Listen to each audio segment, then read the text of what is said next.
If you could return, don't let it burn, don't let it fade. I'm sure I'm not being rude, but it's just your attitude, and it's tearing me apart, and it's ruining every day. Oh, I swore I would be true, and only so you. Marky, do you have any message for your future you in your wedding? Hope you chose the right one and let's go! Pahap ng arms. Layo pa sa akin. You got me wrapped around your finger.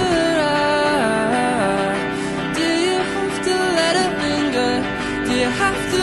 Do you have to? Do you have to?